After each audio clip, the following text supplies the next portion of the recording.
जून 2025 बिहार के नालंदा जिले के बिहार शरीफ में एक लड़की की बेरहमी से हत्या होती है। हत्यारा शव को एक नई चमचमाती सूटकेस में बंद करके नाले में फेंक देता है। बात पुलिस तक पहुंचती है। जब जांच शुरू होती है तो पुलिस को हत्याकांड के साथ साथ एक चोरी कांड की भी जांच करनी पड़ती है। दरअसल हत्यारे ने शव को जिस सूटकेस में फेंका था वो सूटकेस ही चोरी हो जाता है। सुनकर अजीब लग सकता है, लेकिन वास्तव में ऐसा ही हुआ था। हम बात कर रहे हैं पूजा कुमारी हत्याकांड की, जिसने पूरे देश में सुर्खियां बटोरी हैं, खासकर सूटकेस चोरी होने की वजह से। तो आखिर इस कत्ल की वजह क्या थी? पूजा का कातिल कौन था? हत्या की वजह क्या थी? और सबसे इंपॉर्टेंट कि हत्याकांड के बाद शव छुपाने के लिए इस्तेमाल हुए सूटकेस को किसने चुरा लिया? चलिए जानते हैं पूरे इलाके में सनसनी फैलाने वाले इस केस के बारे में डिटेल से। कहानी शुरू करने से पहले जल्दी से क्राइम की कहानी चैनल को सब्सक्राइब कर बेल आइकन दबा दीजिए। दोस्तों, जैसा कि हमने बताया, यह कहानी पूजा कुमारी नाम की एक लड़की की है। पूजा की उम्र अभी यही कोई 20 साल थी। वो मूल रूप से बिहार के नालंदा जिले के सराय थाना क्षेत्र के ओंदा गांव की रहने वाली थी। पूजा 5 भाई बहनों में सबसे बड़ी थी। पूजा के पिता प्राइमरी स्कूल में टीचर हैं। पूजा की शुरुआती पढ़ाई लिखाई शेखपुरा जिले में मिशन स्कूल से पूरी हुई थी। 12th करने के बाद पूजा नर्सिंग की पढ़ाई के लिए नालंदा के भगन बीघा के एक निजी कॉलेज में एडमिशन ले लेती है। वैसे तो एडमिशन लेने के बाद पूजा अक्सर अपने घर से ही कॉलेज आया जाया करती थी, लेकिन एक समय बाद वो कॉलेज के पास में ही एक किराए के कमरे में रहने लगती है। किराए के कमरे में रहने के बावजूद वो अक्सर अपने घर आया जाया करती थी। खासतौर से जब भी कॉलेज में छुट्टी होती थी तो पूजा अपने घर ही चली जाया करती थी।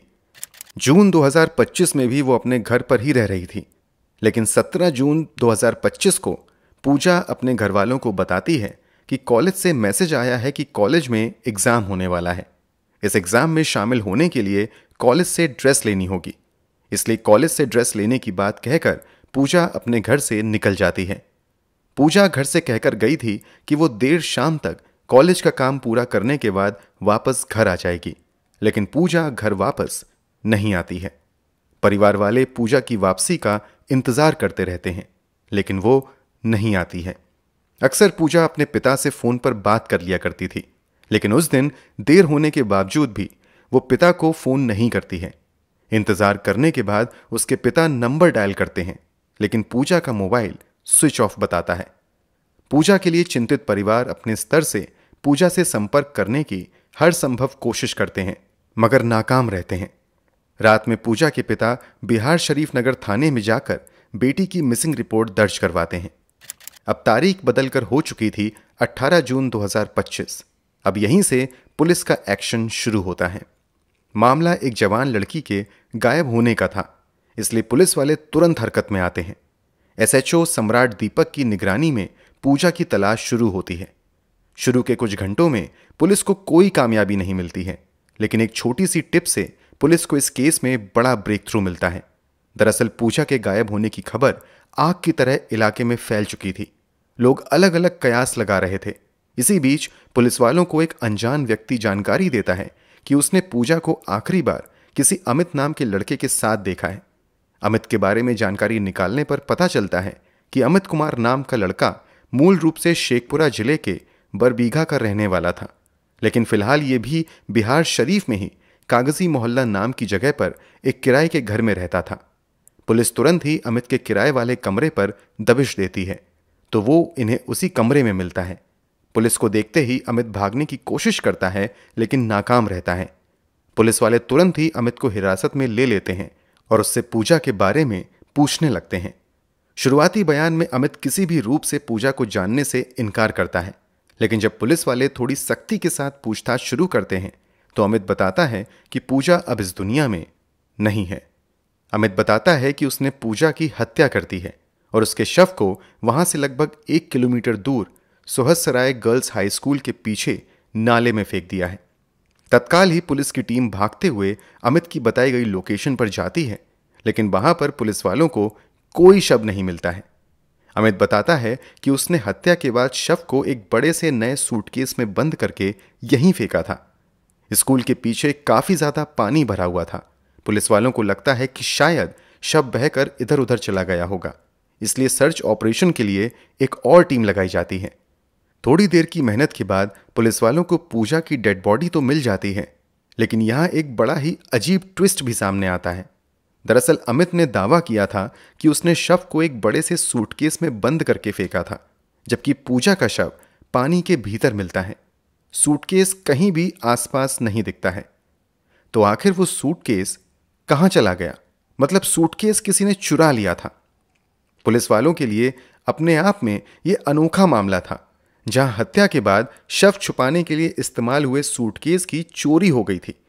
अमित के बयान के मुताबिक उसने हत्या के बाद 8,000 में एक बड़े साइज का चमचमाता हुआ सूटकेस खरीदा था। इसलिए कयास लगाए जाने लगता है कि शायद किसी राहगीर की नजर उस सूटकेस पर पड़ी और उस पर उसका दिल आ गया। इस कारण चोर लाश सूटकेस से बाहर निकालकर सूटकेस लेकर फरार हो गया। सूटकेस इस केस की इन्वेस्टिगेशन में एक अहम सबूत था, इसलिए पुलिस वाले शव को पोस्टमार्टम के लिए भेजने के बाद अब पूरी ताकत से सूटकेस की तलाश में लग जाते हैं। पुलिस वालों की मेहनत रंग लाती है और अगले ही दिन यानी 19 जून को पुलिस वालों को यह सूटकेस किसान सिनेमा के पास पुल के नीचे मिल जाता है। अनुमान लगाया जाता है कि हत्या से ज्यादा चर्चा सूटकेस की चोरी की हो गई थी। इस कारण शायद चोर को भी सूटकेस की तलाश की खबर लग जाती है और वो मौका मिलते ही सूटकेस को फेंक कर चला जाता है। सूटकेस मिलते ही पुलिस वाले थोड़ी राहत की सांस लेते हैं और अपना पूरा फोकस पूजा की हत्या की गुत्थी सुलझाने में लगाते हैं। पुलिस सबसे पहले अमित कुमार के कमरे की तलाशी लेती है, तो वहां उन्हें खून के धब्बे दिखाई देते हैं, जिसे मिटाने की कोशिश की गई थी। इसके अलावा वो धारदार हथियार भी पुलिस वालों को मिल जाता है, जिसका इस्तेमाल पूजा का गला काटने के लिए किया गया था। ये सारे सबूत गवाही दे रहे थे कि इस दिल दहला देने वाले कांड को अमित कुमार ने ही अंजाम दिया है, मगर ऐसा उसने क्यों किया? इसी सवाल का जवाब तलाशने के लिए अमित से पूछताछ शुरू होती है, जहां वो हैरान कर देने वाला खुलासा करता है। अमित द्वारा दिए गए बयान के मुताबिक शेखपुरा जिले के जिस मिशन स्कूल से पूजा कुमारी ने अपनी पढ़ाई की थी, उसी स्कूल में अमित कुमार भी पढ़ता था। इनफैक्ट दोनों एक ही क्लास में थे। अमित मूल रूप से शेखपुरा के बरबीघा का ही रहने वाला था। स्कूल के दिनों में ही यानी 2020 से 21 में ही इन दोनों की पहली दोस्ती होती है और फिर यही दोस्ती प्यार में बदल जाती है। प्यार ऐसा कि दोनों साथ जीने मरने की कस्में खाने लगते हैं। अपनी स्कूलिंग पूरी करने के बाद अमित नालंदा चला आता है। यहीं पर वो एक बीएड कॉलेज में नौकरी करने लगता है। अमित की ही सलाह पर पूजा नालंदा के ही एक निजी मेडिकल कॉलेज में नर्सिंग में एडमिशन ले लेती है। शुरू में वो घर से ही कॉलेज आना जाना करती है, लेकिन फिर 2024 के अक्टूबर-नवंबर महीने में बिहार शरीफ में ही एक कमरा किराए पर लेकर यहीं रहने लगती है। कथित तौर पर नालंदा रहने के दौरान अमित और पूजा का मिलना जुलना बढ़ जाता है। इसी मेलजोल के बीच पूजा अमित से कहती है कि अब हमारे प्यार को कई साल हो गए हैं, इसलिए अब हमें शादी कर लेनी चाहिए। लेकिन अमित शादी की बात को टाल देता है। ऐसा एक दो बार नहीं, कई बार होता है। पुलिस के सामने दिए गए बयान के मुताबिक जब 17 जून 2025 को पूजा अपने घर से यह कहकर निकलती है कि वो कॉलेज यूनिफॉर्म लेने जा रही है, तो वो कॉलेज नहीं बल्कि वास्तव में अमित से मिलने जाती है। अमित उसे अपने किराए के कमरे पर बुलाता है। इस मुलाकात के दौरान पूजा एक बार फिर से अमित के सामने शादी की बात निकालती है। पूजा अमित पर शादी का जोर इसलिए डाल रही थी कि पूजा के परिवार वाले उसकी शादी कहीं और करने का प्लान करने लगे थे। यहां तक कि यह भी तय हो चुका था कि 22 जून को लड़के वाले पूजा को देखने आएंगे। पूजा के परिवार वालों को अमित और पूजा के रिश्तों के बारे में काफी पहले पता चल चुका था। शुरू में पूजा के परिवार वालों को यह रिश्ता मंजूर भी था, लेकिन जब शादी के उद्देश्य से अमित के बारे में और ज्यादा जानकारी परिवार वाले निकालते हैं, तो उन्हें पता चलता है कि कुछ साल पहले भी अमित का किसी और लड़की से अफेयर था। उससे भी उसने शादी का वादा किया था, लेकिन फिर उसने उसे छोड़ दिया था। पूजा के परिवार वालों को डर सताने लगता है कि अमित पूजा के साथ भी ऐसा ही कुछ करेगा, इसलिए वो लोग पूजा को समझाने का प्रयास करते हैं कि अमित को भूल जाए और उनकी पसंद से कहीं और शादी कर ले। लेकिन पूजा को यह मंजूर नहीं होता है और वो बहाने से आकर अमित को शादी के लिए मनाने लगती है।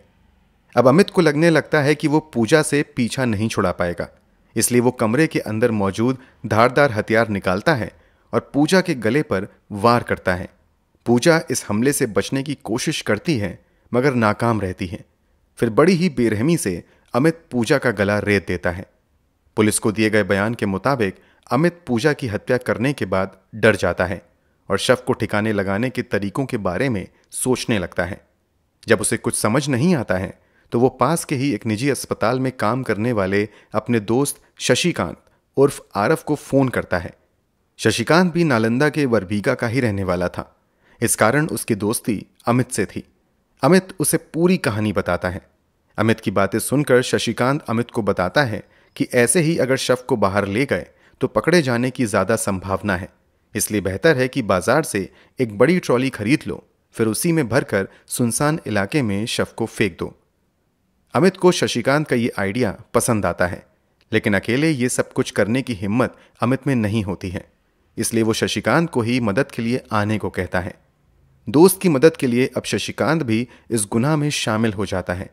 दोनों साथ में बाजार जाते हैं और 8,000 रुपए में एक बड़ी सी ट्रॉली खरीद कर ले आते हैं। इतनी बड़ी ट्रॉली में भी पूजा का शव आसानी से फिट नहीं आ रहा था, इसलिए दोनों मिलकर पूजा के शरीर को किसी तरह तोड़ते हुए ट्रॉली में फिट करते हैं। फिर अंधेरा होने का इंतजार करने लगते हैं। जब कुछ अंधेरा और सन्नाटा हो जाता है तो ये दोनों एक ई रिक्शा वाले को ज्यादा पैसा देकर बुलाते हैं और ई रिक्शा पर ट्रॉली रखकर गर्ल्स हाई स्कूल के पीछे ले जाकर डंप कर देते हैं। यहीं पर किसी की नजर ट्रॉली पर पड़ती है, जो ट्रॉली चुरा कर भाग जाता है, लेकिन पुलिस की दबिश के कारण अगले दिन ट्रॉली दूसरी जगह फेंक देता है।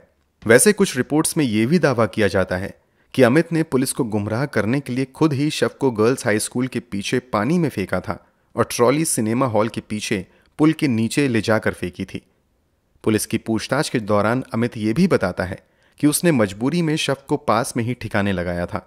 वास्तव में अमित और शशिकांत का प्लान शव को पटना लाकर ठिकाने लगाने का था।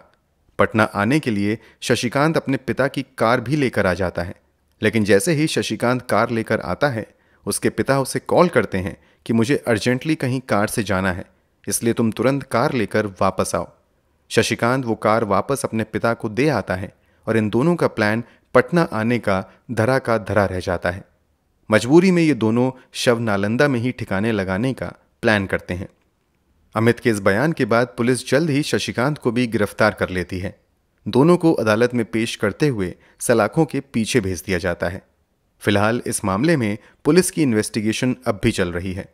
पुलिस ने कई अहम सबूत इकट्ठे कर लिए हैं और गवाह के तौर पर उस ई रिक्शा चालक की तलाश भी की जा रही है, जिसकी मदद से इन लोगों ने शव को ठिकाने लगाया था। वैसे तो अपने बयान में अमित बताता है कि पूजा शादी के लिए जिद कर रही थी, इसलिए उसने हत्या कर दी, लेकिन कुछ रिपोर्ट्स के मुताबिक हत्या की एक बड़ी वजह अमित का शक भी था।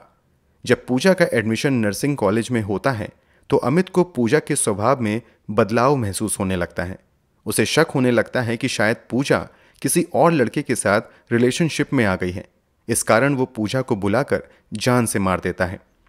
अमित पर हत्या की धाराओं के तहत तथा शशिकांत पर सबूत मिटाने और हत्या में साथ देने जैसे संगीन धाराओं के तहत मामला दर्ज हुआ है। इन दोनों को उनके गुनाह की क्या सजा मिलती है वो तो आने वाले समय में पता चलेगा। हम आपको जरूर अपडेट देंगे। तब तक इस वीडियो के बारे में अपनी राय कमेंट बॉक्स में जरूर दें। अगर आपको हमारी मेहनत पसंद आई हो तो इस वीडियो को लाइक करते हुए शेयर भी करें। अगर आपने क्राइम की कहानी चैनल को सब्सक्राइब नहीं किया है तो जल्दी से चैनल सब्सक्राइब करके बेल आइकन भी दबा लें। क्राइम की दुनिया से जुड़ी ऐसी ही कहानियों के लिए हमारे साथ लगातार जुड़े रहें। धन्यवाद।